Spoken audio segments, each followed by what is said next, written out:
Şimdi tercüman atamanız gerekiyor değil mi? Tamam.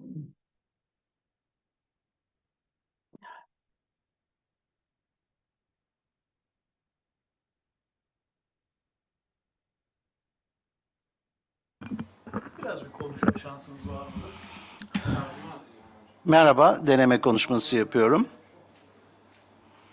Merhaba, deneme konuşması yapıyorum. Tercüman ataması olursa ben de çeviri yapayım. Merhabalar.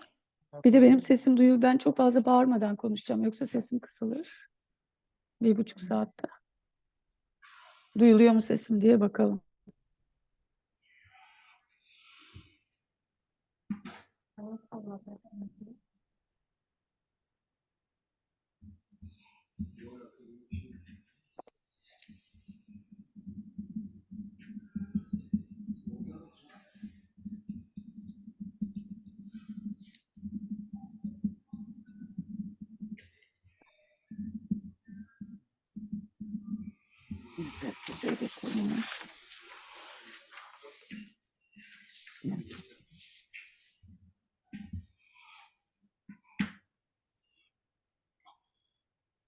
Ama tersi de olacak. Bir başkasının. Şimdi konuşabilir misiniz siz?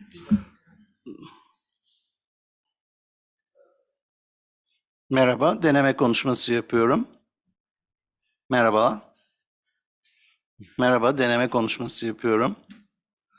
Merhaba, deneme konuşması yapıyorum.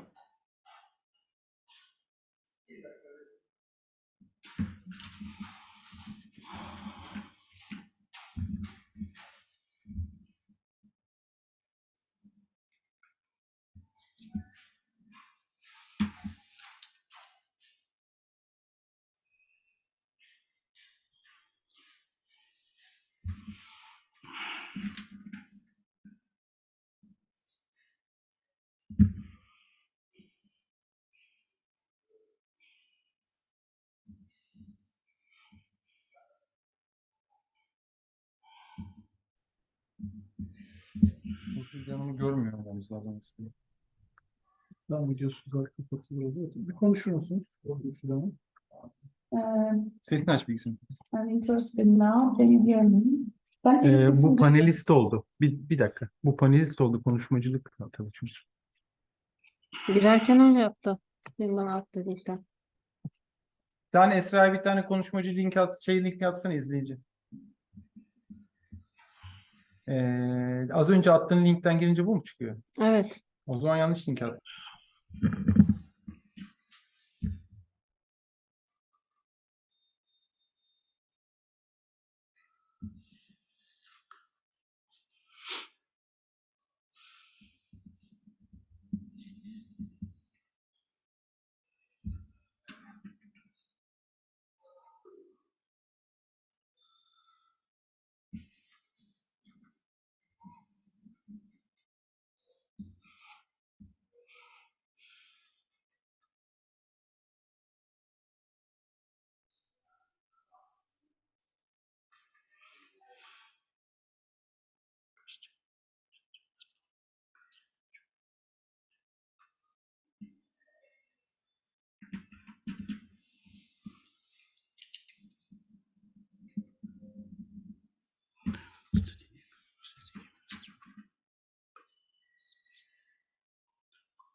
Merhaba, deneme konuşması yapıyorum. Merhaba, deneme konuşması yapıyorum. Merhaba, deneme. Merhabalar, deneme konuşması yapıyorum. Hayır, master ses bu. Burada yapacağım bir şey yok. Dinlemek isteyenler şey yapacak. Mesela hoca Türkçe konuşuyor ya şimdi. Senin orada konuşmacının sesini Türkçe'ye çevirmen lazım. Anladın mı? Bu mu Türkçe'ye çeviriyor? Peki. Şimdi o İngilizce çeviriyor. Hocam devam ederek konuşsanız durmadan. Tabii ben şey yapayım. 1968 yılında Almanya'nın Karlsruhe kentinde doğan Doktor Christian Schindler, İsviçre'nin Freiburg Üniversitesi'nde ekonomi okudu ve 1994 yılında buradan mezun oldu. 1995-1998 yılları arasında Bonn'daki Alman Federal Meclisi'nde 2 milletvekilinin asistanı olarak çalıştı. Tamam hocam. Çok teşekkür ederiz. Rica ederim. Şimdi hoca konuşacak ya, Türkçe'ye bastın. Onun yüzünü sen baktın. Sonra yabancı konuşurken İngilizce'ye basacaksın. Ben zaten kapattım ben. Hoca konuştu. Sonra hoca bitirdi. Sözü verdi. İngiliz adam. And we, who learn from the generous lands of Anatolia that happiness increases as we share, have made it our duty to share this abundance with the whole world.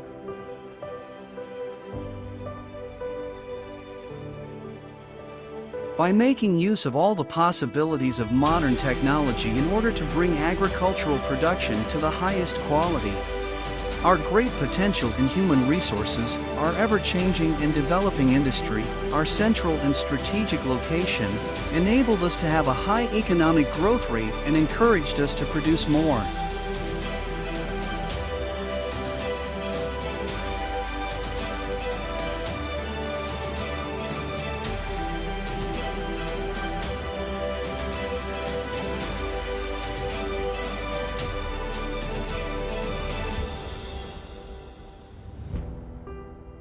And our products, which have reached to the whole world by taking different forms, are also the source of protein, vitamins, minerals, and health in general.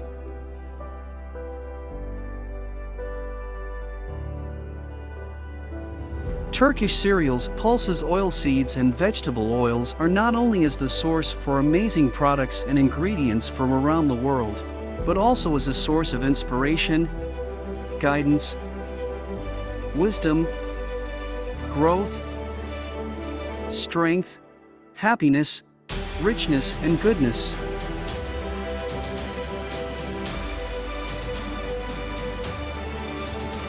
We are always ready to share these miraculous gifts of nature offered to us by these fertile lands, which have served the humanity throughout history with the whole world.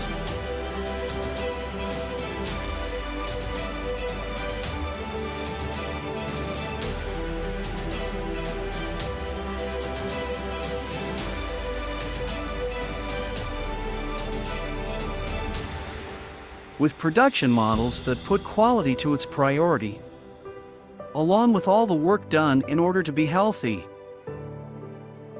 We are making this sharing more and more valuable for everyone.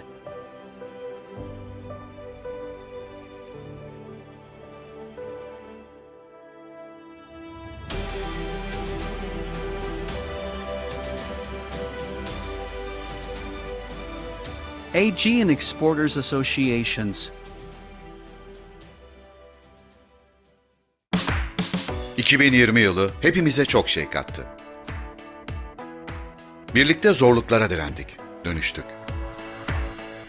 Çözümler sunduk, dijitalleştik ve mesafeleri kapattık. İhracatımızın devam etmesi için ilkleri başardık. Uzakları yakın ettik, sizler için yenilikleri takip ettik. Her şey değişti. Organizasyon yapamadık, seyahat edemedik. Ama yine de krizi fırsata çevirdik. Yeni projelere başladık. Yılmadık, dijital platformlarda yer aldık. Ürünlerimizi dünyanın her yerinde sergilemeniz için kendimize güvendik, sanal fuarlar yaptık. Artırılmış gerçeklik teknolojisini kullandık. Sanal ikili görüşmelerle dünyanın her yerine uzandık.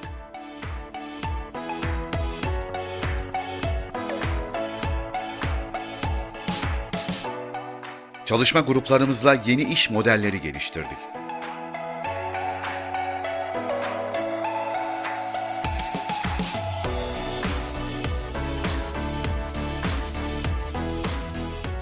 Dünya kaynaklarının hızla tükendiği bu dönemde günümüz ihtiyaçlarını karşılarken gelecek nesillerin de ihtiyaçlarını göz ardı edemezdik.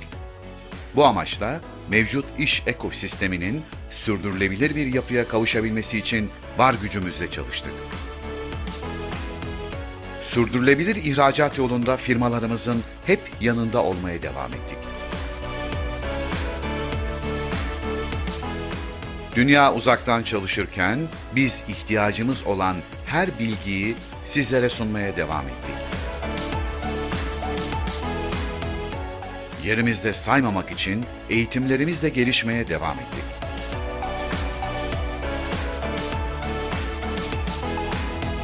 İhracatla ilgili yeni bilgileri, hedef ülkelerdeki gelişmeleri sizlere aktardık.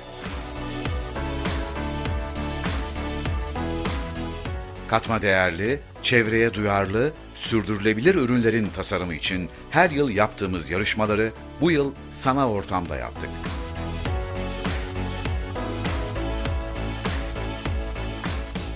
Pandeminin etkilerini ölçmek için webinarlar düzenledik, 30'a yakın ticaret müşavirimizden süreci öğrendik.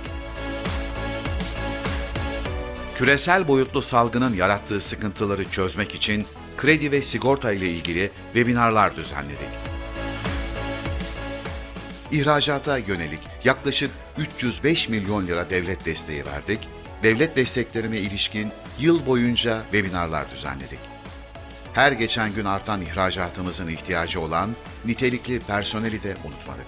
Öğrencilerimizi burslarımızla destekledik.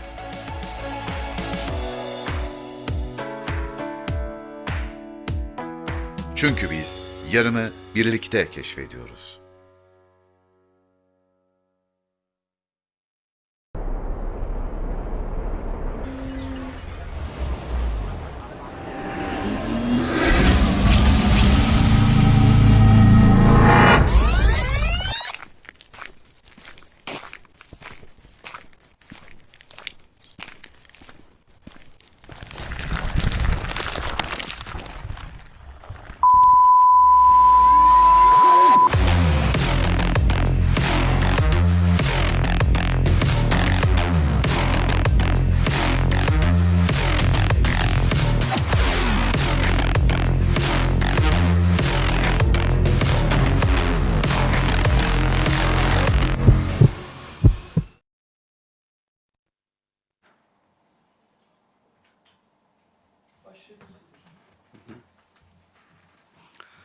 Değerli katılımcılar merhaba.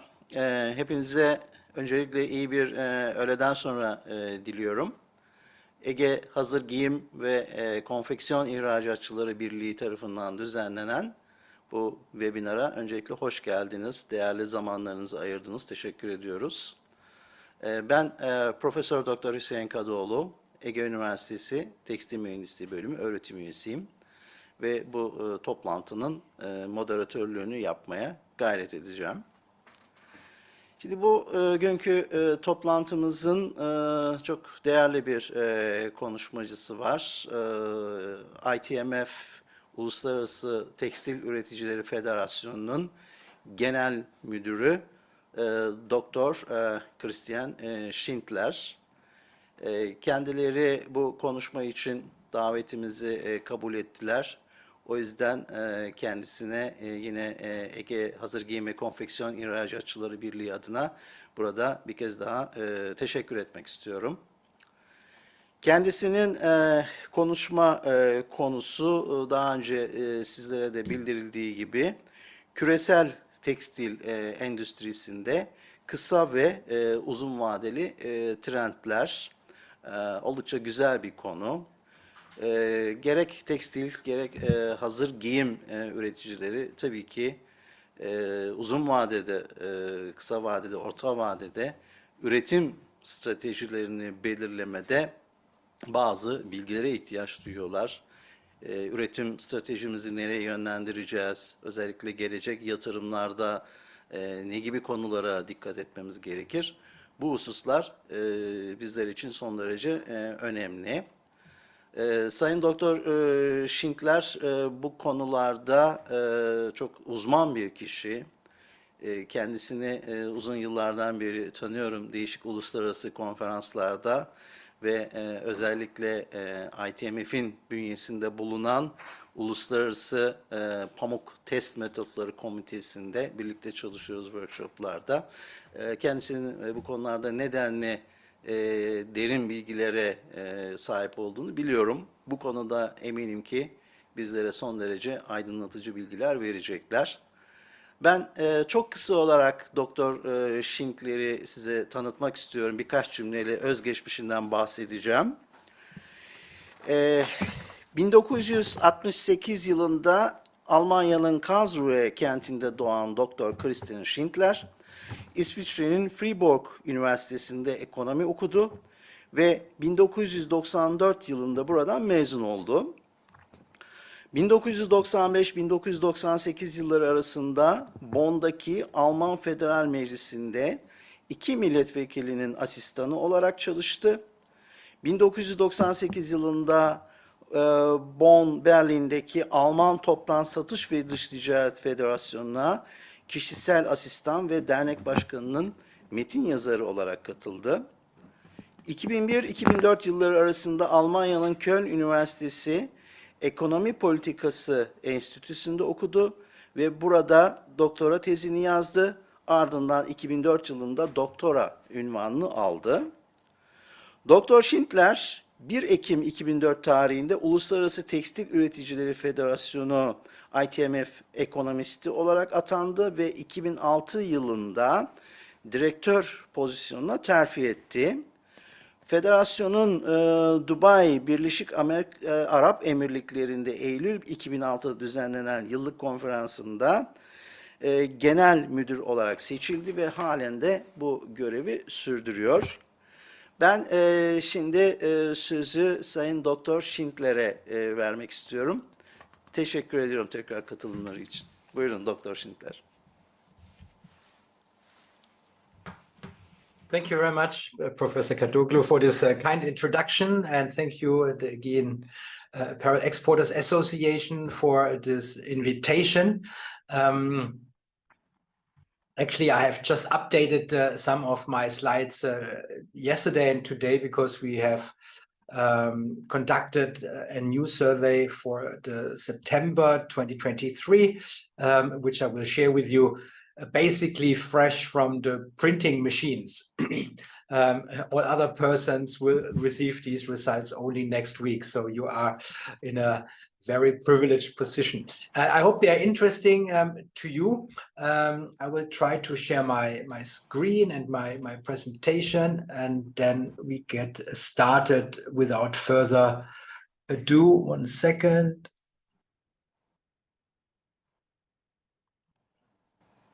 Yeah, here we go. Excellent. Well, long and short-term developments in the global textile industry. Every year, ITMF conducts, produces a statistics which is called the International Textile Machinery Shipment Statistics, where we ask textile machinery producers where they have shipped during 1 year new machines they have produced. And we cover the following segments: spinning machines, texturing machines, weaving, circular knitting, flat knitting, and also finishing machines. Of course, it's very important for anyone who works in the textile industry, especially on strategy, to identify trends where investments are actually happening in the textile value chain. So we are not covering yet, I hope this will change in the future, investments in new sewing machines, so to say, then also covering the garment industry. But at least in the textile industry, we are covering literally most important segments. And when we look at the first segment, the spinning machinery, we can see that in the technology for short staple spindles, that in 2022, 9.7 million spindles were shipped around the world. This is, as you can see, 27% more than in 21. And if we look at the last 20 years, it's more or less around the average of 8 to 10 million spindles. Of course, we can see here also that 2020, the year of the pandemic, really reduced shipments of machinery for logistical reasons, for cancellations and all others. But these shipments were then postponed to 21, and also some of them were postponed to 22. We're going to see this in other segments, especially in the open-end technology, when we come to that in a few seconds. So the long-term trend is okay in this segment of the industry, and the volume last year was rather good. Not fantastic, but rather good compared to the 3 previous years.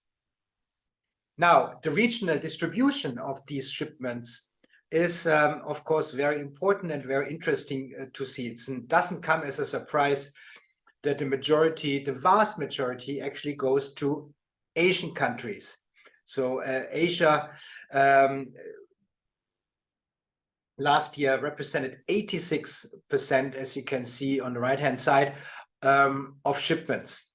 And China alone last year absorbed 33% of global shipments. This level was much higher in the previous years at around 40 to 50%, but now dropped significantly in 2022. We have to remember that in 2022, China was still under a lockdown.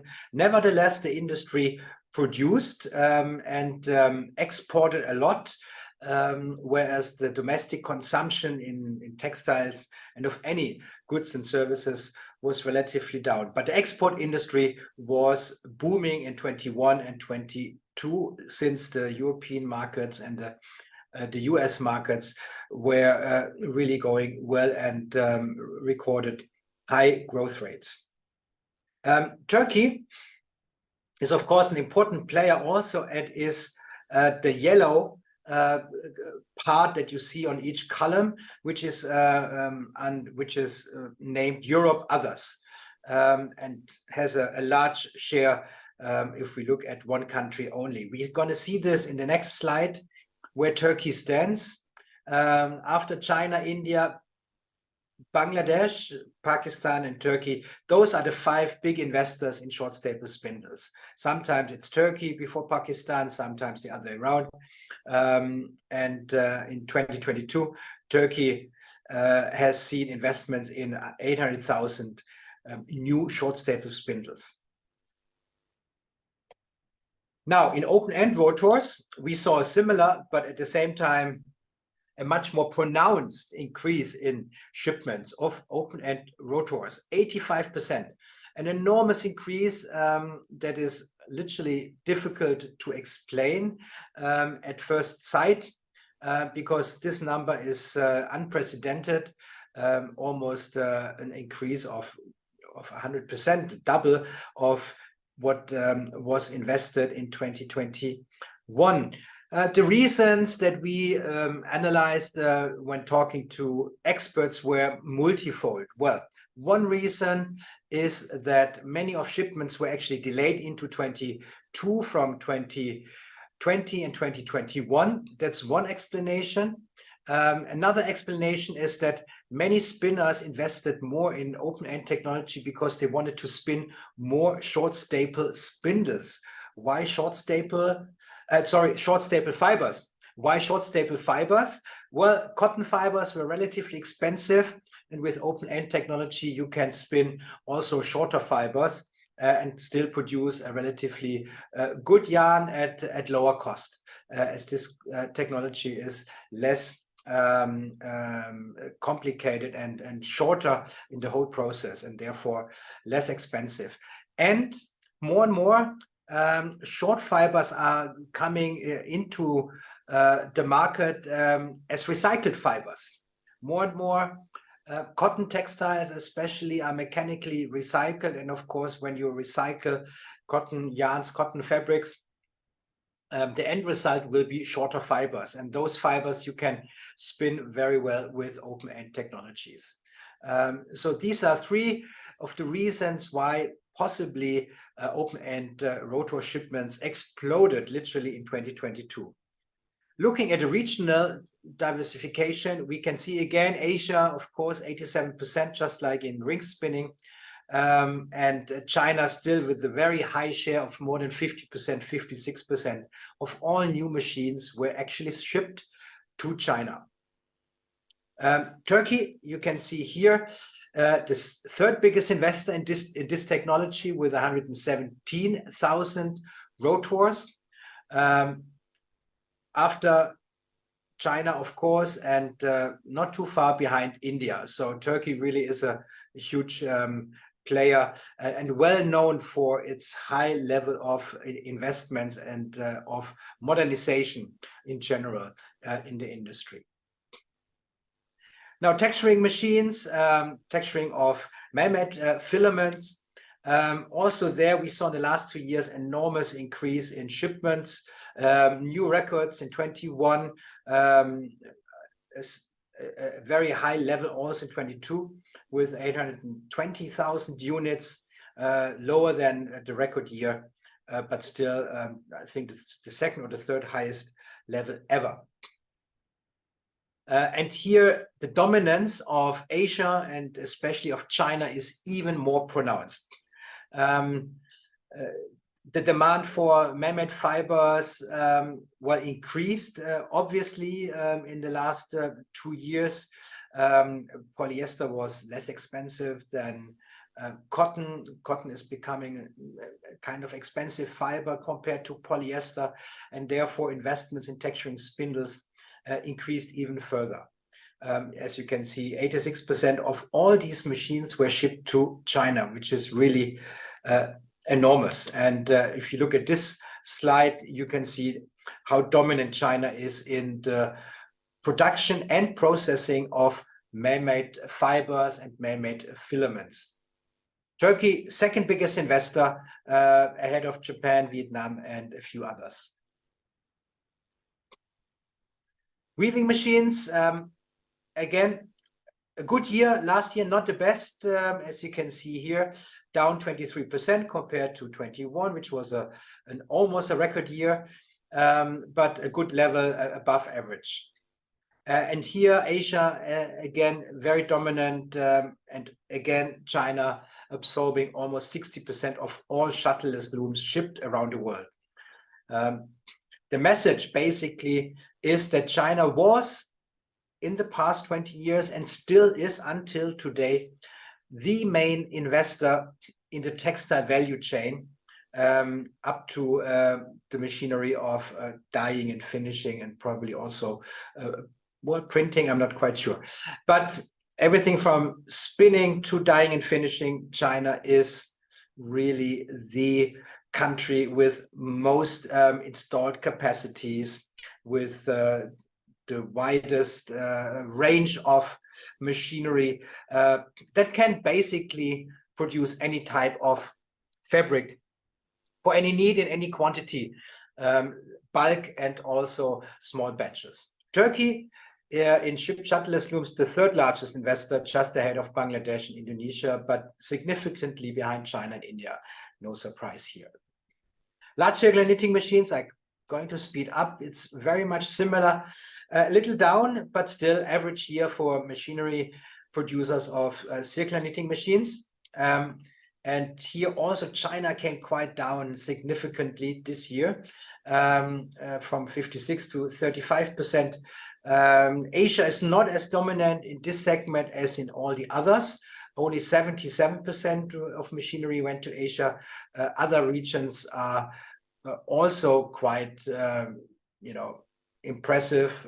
Outside Asia, Turkey, of course, the most important country, but also Brazil, Italy, Malaysia invest in these technologies, and therefore also countries outside Asia.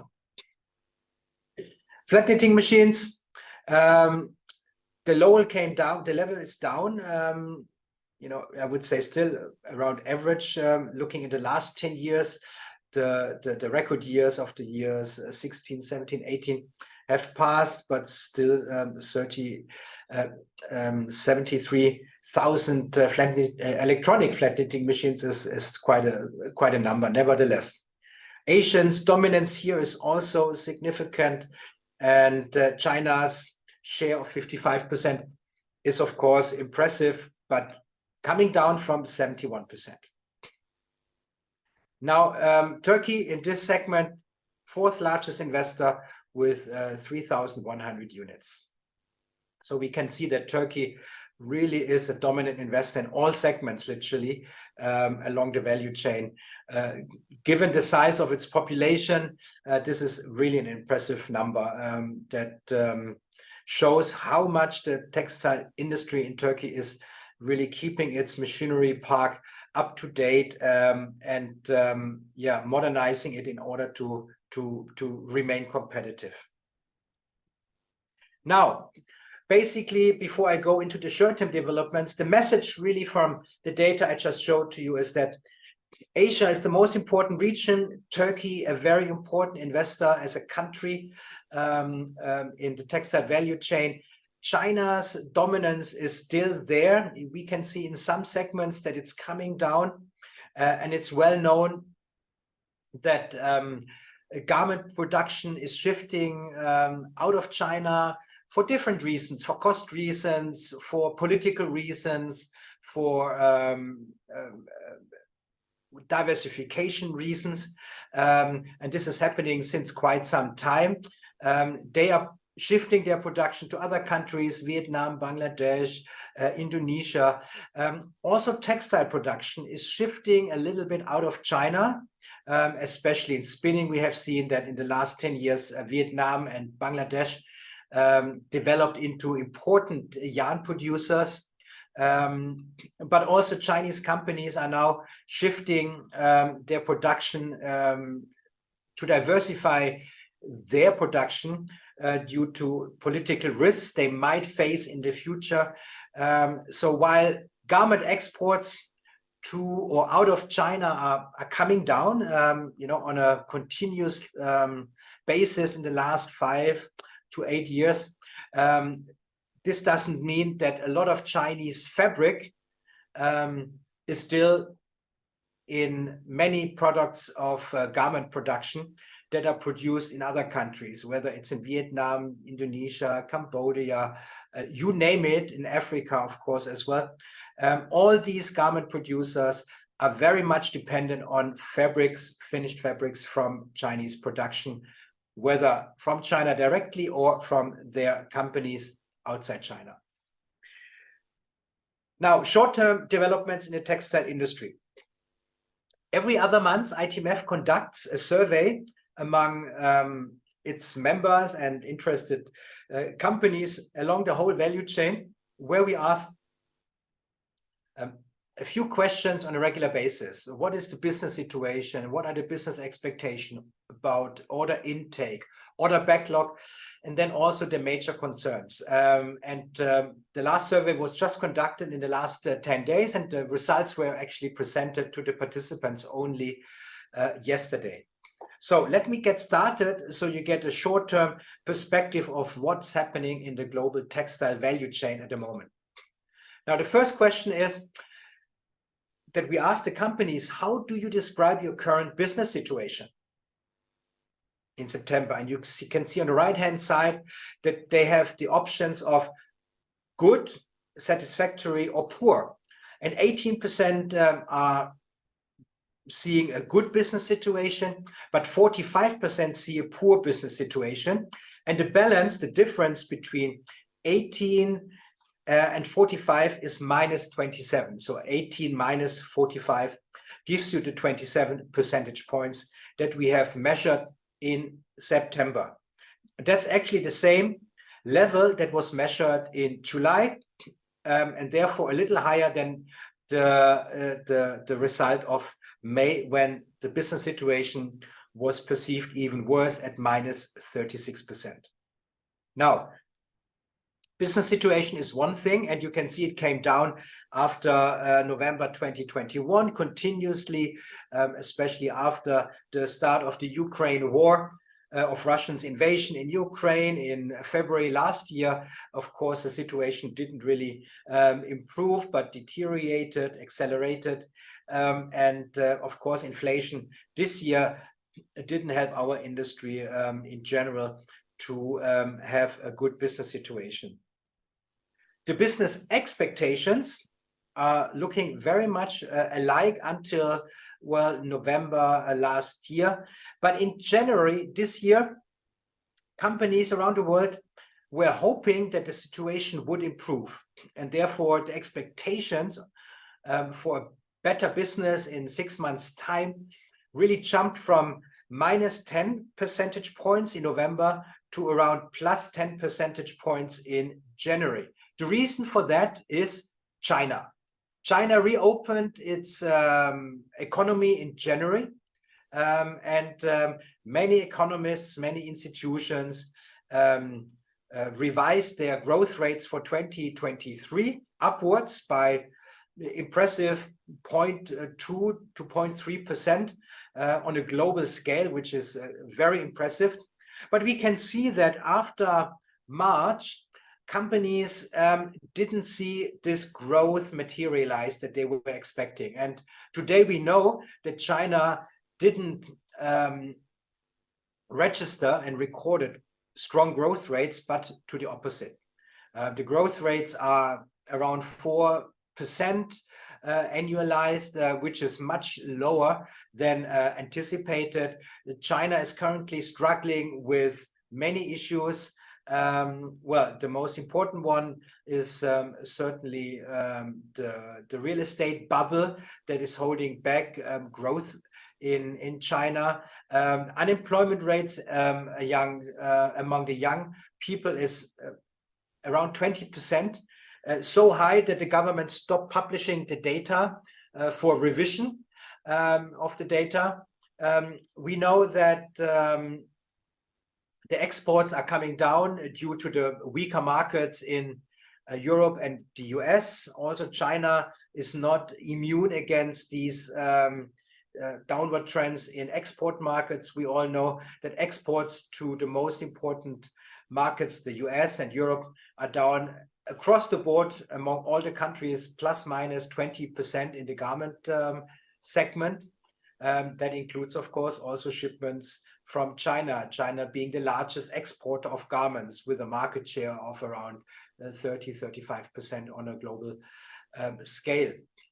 And since March, really, the situation has not improved as we have seen before, and therefore also expectations have at least not deteriorated, didn't get worse, but have stagnated at around 20 percentage points. Now, we also have now these two developments in one slide. You can see the expectations are positive since January, March, but remain stagnant, and the business situation has not really turned around yet. Well, order intake is, of course, a very important determinant for the business situation, and therefore, really the data are almost identical to business situation. Only 21% have a good order intake, but 49% have a poor order intake. And over the long term, you can see this is literally the same curve that we have seen when we were looking at the business situation. So minus 28 percentage points.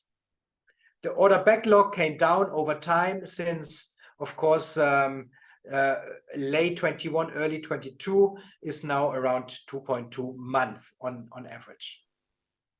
The capacity utilization rate has reached a new low. No surprise, most capacities are not fully utilized. In some segments, it's down even to 50-60%. So the average of around 70% is really low, bearing in mind that in spinning, you need to have a capacity utilization rate of, I don't know, 95% in order to not produce losses. Now, the important next slides give us a better feel about the regions and whether there are differences between regions. And we are going to start with the business situation in September. You can see the Asian regions are all struggling, but also Europe. We look at the right-hand side with our textile machinery producers. You can see minus 42 percentage points in Europe. Only the situation in Southeast Asia is worse. And Europe includes also Turkey. Only in Brazil, the situation and South America, including Argentina and Brazil mainly, but it's dominated by Brazil. The situation is actually in positive territory. Over time, you can see in this slide how the business situation has evolved. On the left-hand side, you see the Asian regions. Asian regions were struggling, especially East Asia, ever since we started the survey. Southeast Asia, South Asia had a good period in 21, but especially in 22 and 23, they also struggled heavily. On the recent past, the situation improved in Asia, but not much, still in negative territory. Europe, in the middle, has seen a downward trend since November 21. This has not come to a halt yet. It's around minus 45 percentage points. So we are really struggling in Europe and Turkey.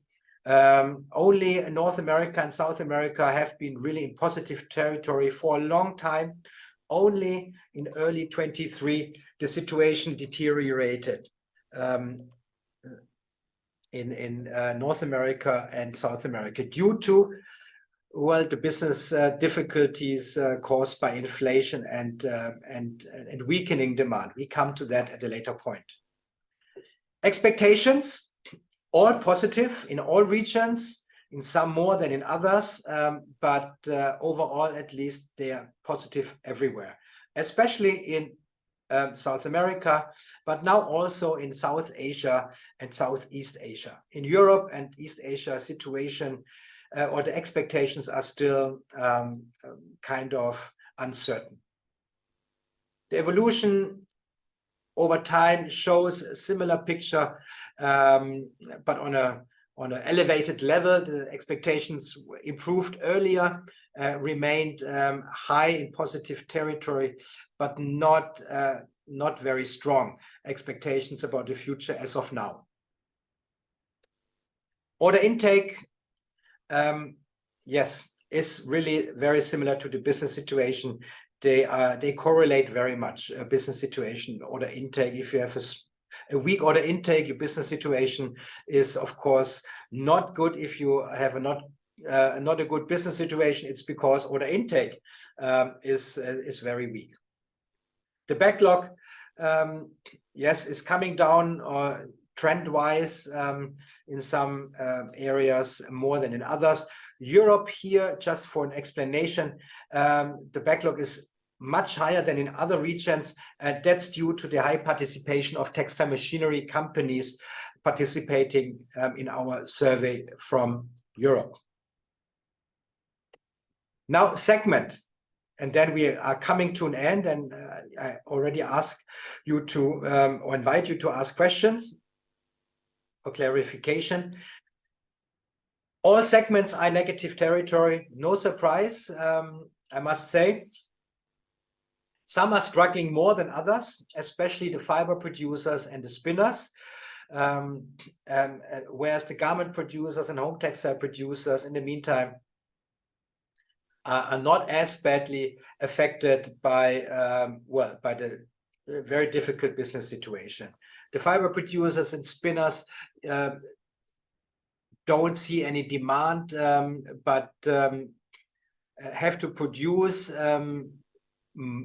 to keep the machines running. It's difficult to stop fiber producers of polyester, of cellulosic fibers. Also, spinners tend to carry on production even if they are only break even, hoping that they can keep the stocks and get rid of their stocks once the market recovers. But we have seen already in the last few months that more and more spinners actually reduce their capacities and stop some of their machines so that the capacity is down to 50 or 60% in some cases. The evolution over time really again explains and illustrates how fiber producers and spinners really found themselves in very bad business situation. You know, the spinners, almost 100% of all spinners recorded, you know, at some point in time, a bad business situation. The home textile producers, they have recovered after their very weak year in 22.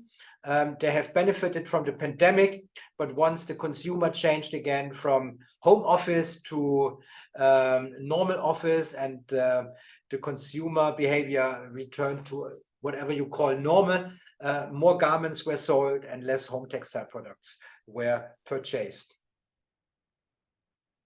Business expectations, fiber producers and machinery producers are still in negative territory. Home textile producers and garment producers are seeing, and hopefully they are right, a light at the end of the tunnel. Maybe they have already orders coming in these months, but we're going to really see how the order situation will evolve in the next 3 months up to Christmas time, when the orders are placed for many retailers or by many retailers and brands for the next season. That's the slide over time. Expectations are positive in all segments now, but as you can see, they have been in negative territory for quite some time until the end of 2022. Order intake, same, not very good in the fiber producer segment, in the spinner segment. Home textile and garment are less affected, but also still in negative territory. So everybody is really waiting for, you know, order intake to pick up again. The order backlog, very similar to what we have seen with the regions. And here you can see the textile machinery companies in the last few quarters really lift from the high order backlog, which has come down now very quickly. And many textile machinery companies are really waiting for new orders to come in, because otherwise they are risking to fall off a cliff once the order backlog is zero. The bonus question is not a bonus question, it's a very important one that we do since several surveys, is what are the major concerns currently? And we're going to also see a slide for the evolution of these concerns. And no surprise, and I mentioned it before, order intake is very weak, and order intake is very weak because global demand for apparel and textile products is very weak. And it's the biggest concern for the whole value chain, especially the garment producers and the home textile producers. If they receive orders, they will pass these order intakes on to, of course, the upstream segments. Inflation, which is fueled by high energy prices, high raw material prices, is of course one of the reasons why inflation is why demand is weak, and why consumers are not you know, spending as much as they did in 21-22. At the same time, we have to realize that spending in 21 and early 22 was extraordinarily high because of the fiscal and monetary policy in the US and Europe, which really provided consumers with a lot of extra money. And this money was spent on many goods, also in textiles and apparel. But what goes down in an extraordinary manner also has to come down again, and that's what we are seeing now. Demand is weak because the retailers and brands, and that's very important to realize, have still high inventory levels. Unlike in the textile value chain up to the producers of garments and home textiles, the inventory levels are relatively low. We're going to see this in one of the next slides. But the inventory levels of our customers, the brands and retailers, are still very high because they bought a lot of merchandise in 21 and ordered for 22 because demand was so high in this period that they ordered like crazy, expecting that consumption would remain high. Nobody was predicting that Russia would invade Ukraine. Nobody was anticipating that this would fuel inflation and would bring inflation to levels never seen before in many countries in Europe, up to 10%. I know that Turkey is used to inflation, but that's not the normal scenario. Yes, and therefore weak demand really became the main concern for our interest rate, for our industry. Interestingly, rising interest rates are not a huge concern compared to all the other factors, only at 20%. For me, that's a little bit a surprise, but maybe because companies don't invest at the moment, because the situation is so bad that there is no need for credit of whatever kind. This is the evolution over time. You can see how high raw material prices came down. They were a big concern in 22, but came down continuously.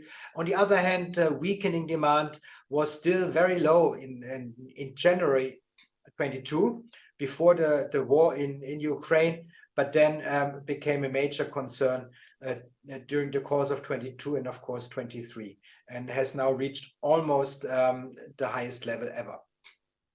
Geopolitics, maybe also that, along with the war in Ukraine and the tensions between Europe, China and the US, has become a major concern. You know, from only 9% in January, it now reaches around 27%. Logistic costs, on the other hand, have come down dramatically and are not a big concern anymore, only around 12%. Now, last slide.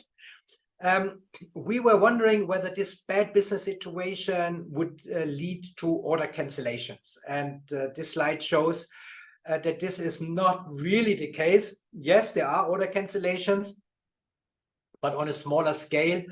And it's not changing over time. 50% says there's no order cancellation. Around 40% say there's some smaller cancellations, but not major ones, you know, that are beyond 10 or 20%. What is clear, of course, is that many companies delay their orders or ask for delays. So they ask whether they can ship it 1 month, 2 months later, because you know there's no need for it at the moment. Yes, but cancellations is not a big issue at the moment. I just mentioned inventory levels and shared my perspective, and this is underscored by this slide. Inventory levels in our value chain, from fiber producers up to the garment producers, is on average, and 23% say even it's low, and only 23% say it's high.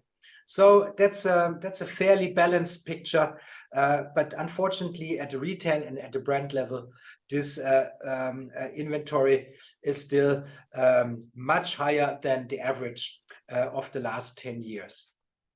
With that, I think I have come to the end of the short-term perspective, and stop my slides here. The message is, maybe a quick summary of this survey. The message really is that expectations for our industry are cautiously optimistic. They have been postponed from 1 quarter to the next since about 2 quarters. And it remains to be seen in the next 2 quarters whether order placed by brands and retailers are picking up, whether their inventories are coming down as much that they are forced literally to order again, at least the commodity products. And I assume that in November, when we do the next survey, we will know a little bit more where our industry stands and whether this cautious optimism for the next 6 months is supported or not. So stay tuned, join our survey, participate if you want to, because all the participants receive also all the results that I have just shared with you. with that, I thank you for your time, for your attention, and happy to take any questions. Thank you. Evet. Evet, Doktor Schindler'e yapmış olduğu bu güzel sunum için, bize vermiş olduğu bilgiler için çok çok teşekkür ediyoruz. Gerçekten geniş kapsamlı verilerin bir özetini bize sundu. Ben çok kısa olarak siz sorularınızı yönlendirene kadar birkaç cümleyle bir toparlamak istiyorum, bir şeyler söylemek istiyorum. Gördüğünüz gibi Sayın Schindler konuşmasının ilk bölümünde dünya çapında belli başlı tekstil makinalarının sevkiyatları konusunda bize bilgi verdi.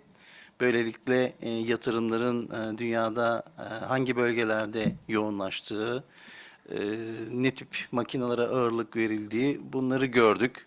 Ve bu arada Türkiye'nin durumunu da çok net bir şekilde bize ortaya koydu. Ve burada gördüğümüz kadarıyla Türkiye halen tekstilde önemli tekstil yatırımcıları arasında. Bu bazen 2. sırada, bazen 5. sırada olmak üzere. Bunun anlamı tekstil sektörümüzün hayatiyetini ileriye yönelik olarak da başarılı bir şekilde sürdüreceği ve hazır giyim konfeksiyon sanayinin de başlıca tedarikçisi olmaya devam edeceğini görüyoruz. Hem üretim anlamında hem de kalite ve çeşitlilik anlamında.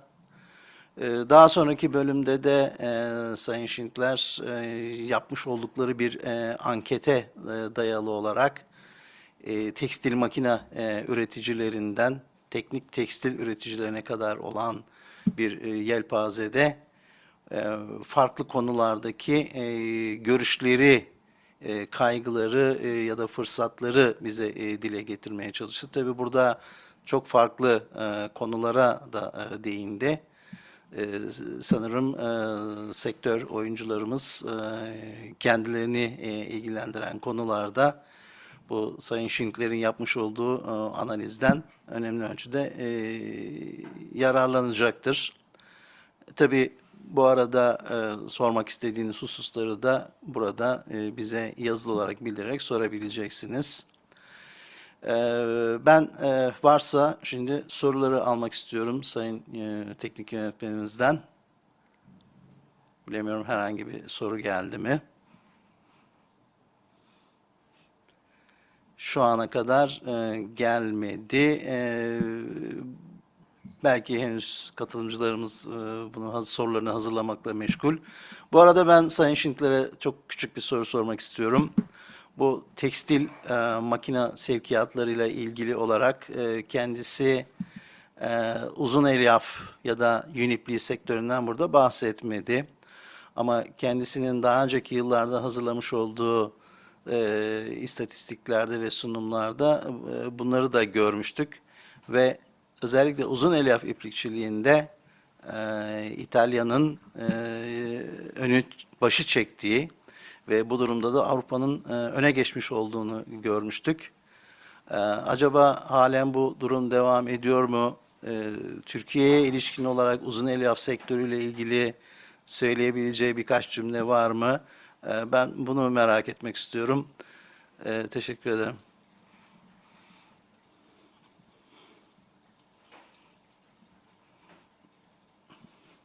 Thank you for the question, Professor Kaduglu. It's a very good observation of you that I didn't cover the long staple fiber segment in my presentation. To be very honest, I don't know why I missed it. I have to go back and look at the data. Of course, the biggest consumer of long staple fiber is still in China. That's true. India and Turkey are also important players in the long staple fiber segment, which is a very small segment. As you know, the fiber share of long staple fiber in cotton is I think certainly less than a million out of 25 million tons annually, and in the woolen segment there's 1 million ton wool that is spun as long staple fiber as well. I can't give you a real analysis on the long staple fiber industry in Turkey. I will study this again and maybe share it with you after the webinar, after I have looked at the data. But it's of course a smaller segment, not as important as the others. But they are also struggling, just like all the other segments. That's for sure, because also in the long staple fiber segments, prices are relatively elevated compared to other fibers. But again, then in these luxury segments, it's sometimes a little easier to prevail and to survive than in the very hardly competitive segment of short staple fibers.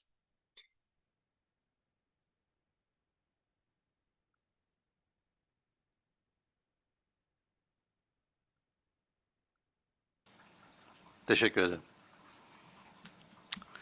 Evet, değerli katılımcılarımız, bu arada sizden sorular gelmeye başladı. Şu anda karşımdaki ekranda bir soru var. Ben bu soruyu okuyacağım ve sayın tercümanımızdan bunu Doktor Schindler'e iletmesini rica edeceğim. Sorumuz şöyle: önümüzdeki dönemde tekstil üretimi maliyet odaklı mı, yakınlık odaklı mı olacaktır?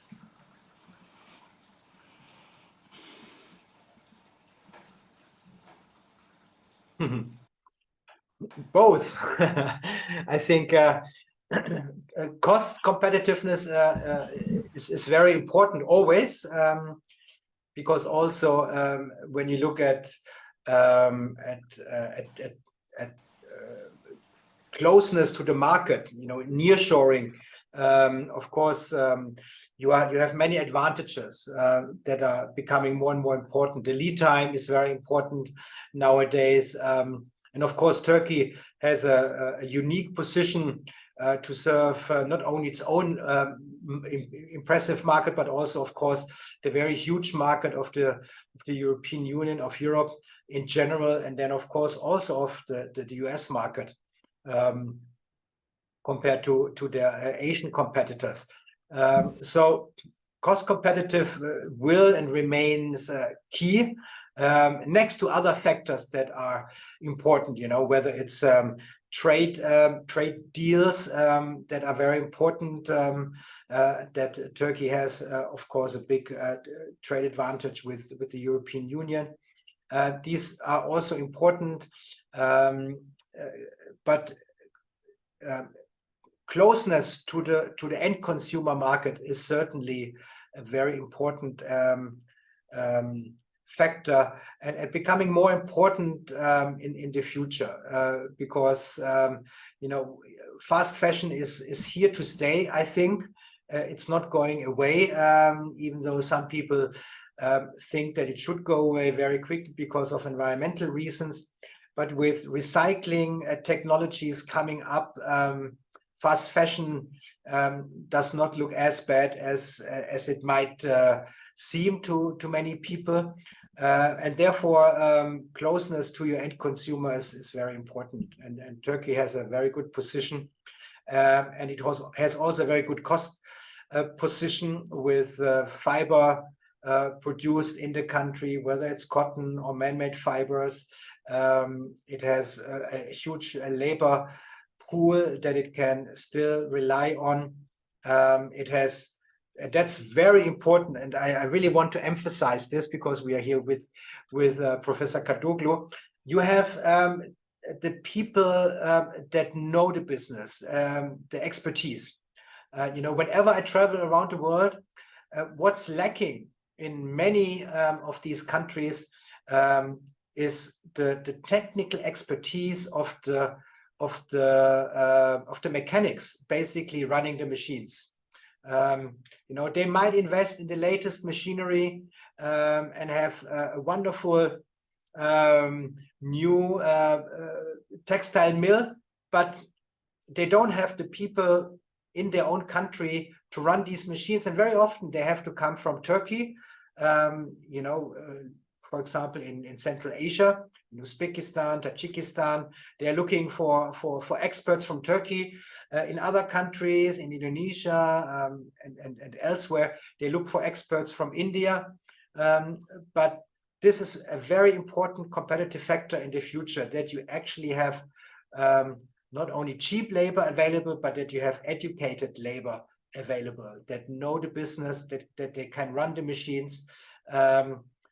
You cannot replace them easily, and if you don't have them, you know, you will never run a factory in a competitive manner.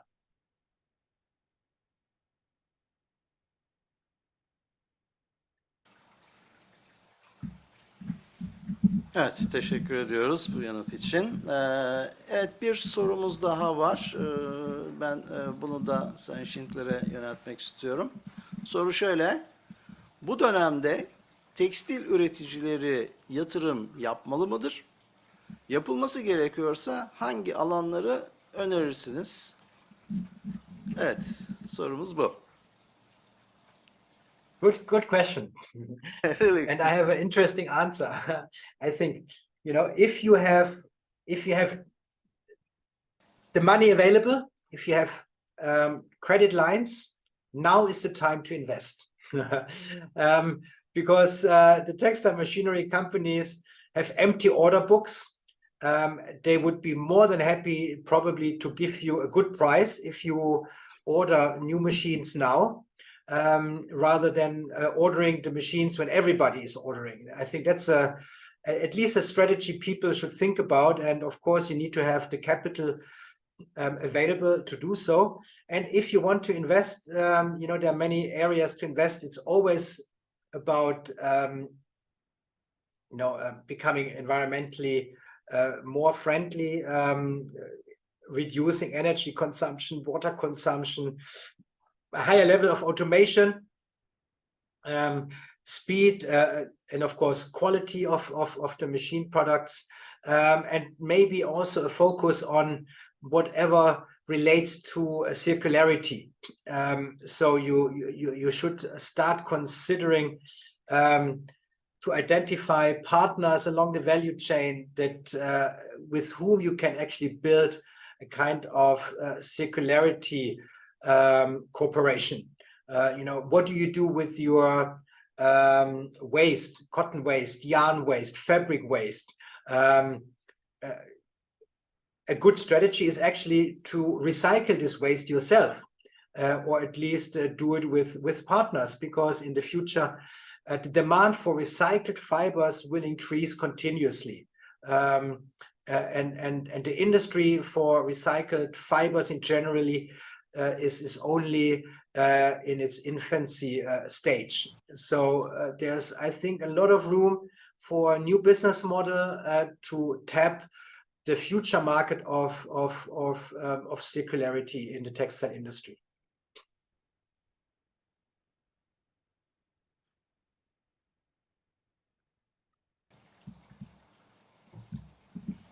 Evet, teşekkür ediyoruz. Sayın yönetmenimiz, herhalde başka sorumuz var. Bir saniye, bir sorumuz daha varmış.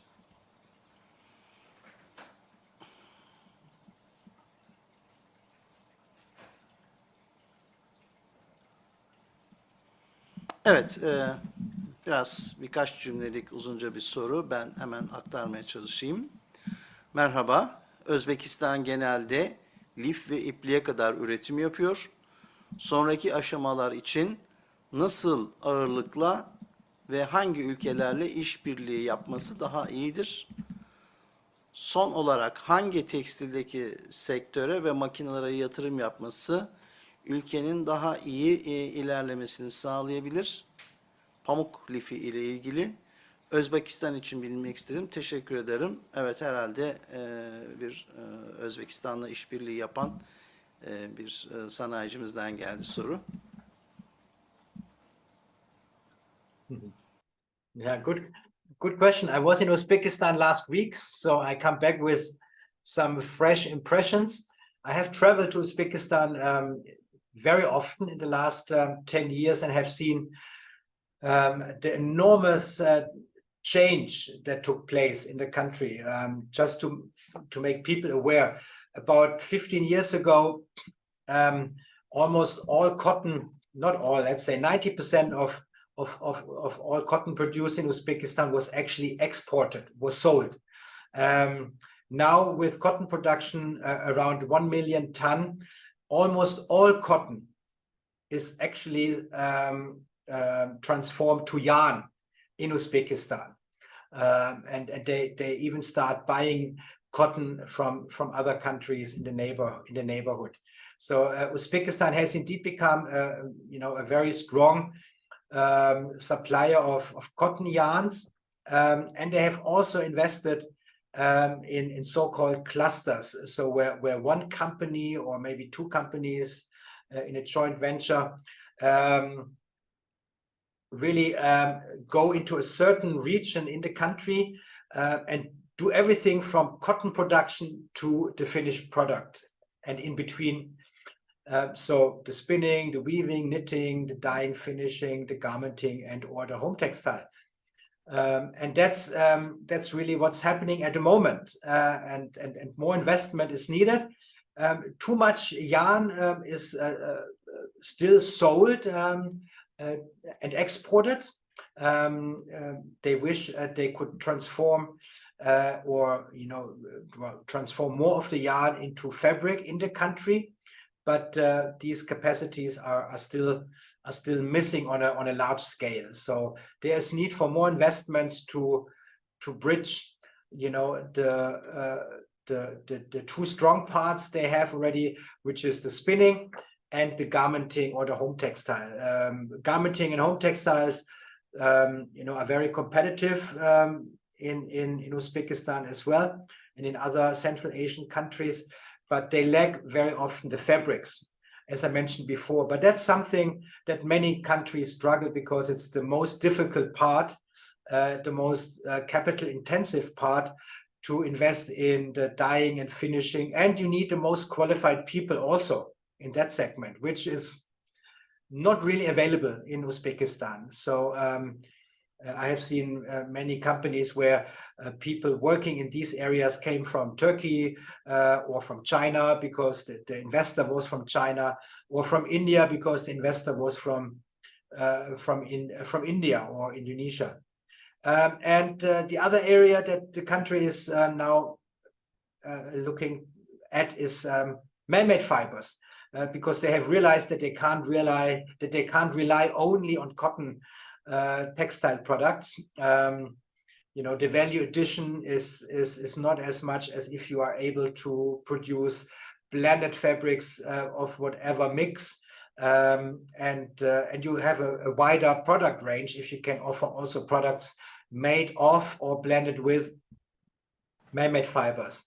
So these are the two areas where more investment is needed, and Uzbekistan is on a very good, development. And I have never seen a country transform its textile industry or develop its textile industry so quickly as Uzbekistan has done in the last 8 years.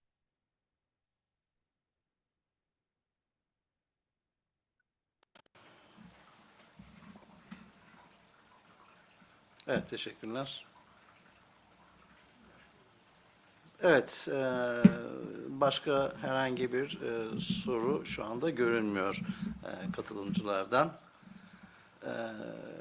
Evet, bu durumda toplantımızın herhalde sonuna gelmiş oluyoruz. Ben Sayın Christian Schindler'e tekrar teşekkür ediyorum. Katılımları, zaman ayırması, vermiş olduğu değerli bilgiler için. Özellikle 2023 Eylül ayına ait verileri bizimle paylaşması gerçekten iyi bir tesadüf oldu. Bunun için de teşekkür ediyoruz. Katılımcılarımıza da yine teşekkür ediyorum. Bu arada tabii ki bu toplantının simultane tercümesini yapan tercümanımız Sayın Hurşide Hanım'a da özel teşekkürlerimi sunuyorum. Evet. Evet. Başka bir toplantıda görüşmek üzere. Hepinize iyi günler diliyorum. Ve burada webinarımızı kapatıyorum. Teşekkür ederim. Thank you. Bye bye. Bye bye.